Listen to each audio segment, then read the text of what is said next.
Assalamualaikum warahmatullahi wabarakatuh. Ancaman bagi orang yang melalaikan sholat. Sholat secara bahasa artinya doa, sedangkan menurut istilah adalah serangkaian kegiatan ibadah khusus bagi orang Islam yang dimulai dengan takbiratul ihram, dan diakhiri dengan salam. Sholat merupakan tiangnya agama, dan menjadi dasar kadar keimanan seseorang. Tak berarti apa-apa ibadah sunnah yang lain, jika ibadah wajib yang utama ditinggalkan. Celakalah bagi orang yang sengaja melalaikan dan meninggalkan sholat, sebagaimana firman Allah sebagai berikut. Bacalah apa yang telah diwahyukan kepadamu, yaitu Al-Quran, dan dirikanlah sholat. Sesungguhnya sholat itu mencegah dari perbuatan-perbuatan keji dan mungkar. Dan sesungguhnya mengingat Allah subhanahu wa ta'ala, sholat adalah lebih besar keutamaannya dari ibadah-ibadah yang lain. Dan Allah subhanahu wa ta'ala mengetahui apa yang kamu kerjakan. Surat Al-Ankabut ayat 45.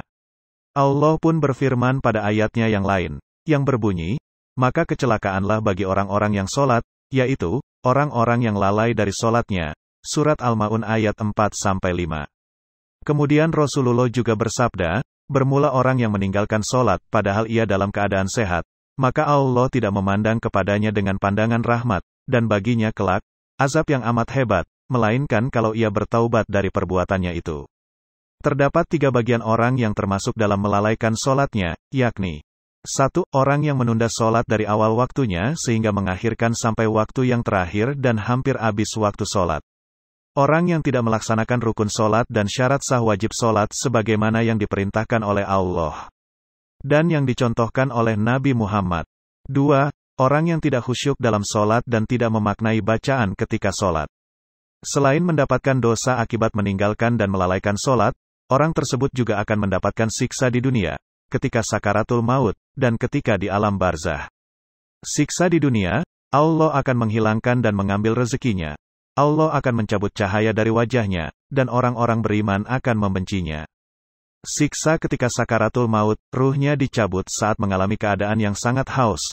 Ruhnya akan dicabut dengan cara yang teramat buruk. Su'ul khotimah, akan merasakan kesakitan yang teramat pedih ketika dicabut nyawa, dan akan merasakan keresahan dan kegelisahan karena hilang imannya. Siksa ketika di alam barzah, akan merasakan kesulitan dalam menjawab pertanyaan dan mendapatkan hukuman yang mengerikan dari malaikat mungkar dan nakir, akan digelapkan dalam kuburnya, disempitkan kuburnya, dan akan mendapat siksaan dari binatang berbisa seperti ular, kalajengking, dan lipan. 3. Azab setiap hari dan malam dan dilaknat malaikat. Selain mendapat berbagai siksaan, orang yang lalai dan meninggalkan sholat akan mendapat azab berupa diturunkannya setiap hari dan setiap malam 1000 laknat dan 1000 murka. Para malaikat di langit ke-7 pun akan melaknatnya. Nauzubillahi min zalik. Begitu banyak penderitaan yang didapatkan jika kita dengan sengaja melalaikan dan meninggalkan sholat. Karena jika kita meninggalkan sholat itu berarti kita sudah lupa terhadap Allah.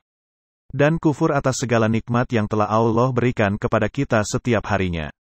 Betapa sombongnya diri ini jika kita tidak melaksanakan sholat dan merasa sangat terpaksa sekali dalam melakukan sholat. Padahal di dalam sholat itu sendiri terdapat banyak manfaat yang diperoleh baik secara jasmani dan rohani. Apa sulitnya meluangkan waktu yang kita miliki untuk berhubungan dengan Sang Pencipta? Tenang hati ini jika sudah berkomunikasi dengan Allah. Maka dari itu jadikanlah sholat sebagai kebutuhan kita terhadap Allah, bukan sebagai suatu keterpaksaan di dalam dunia.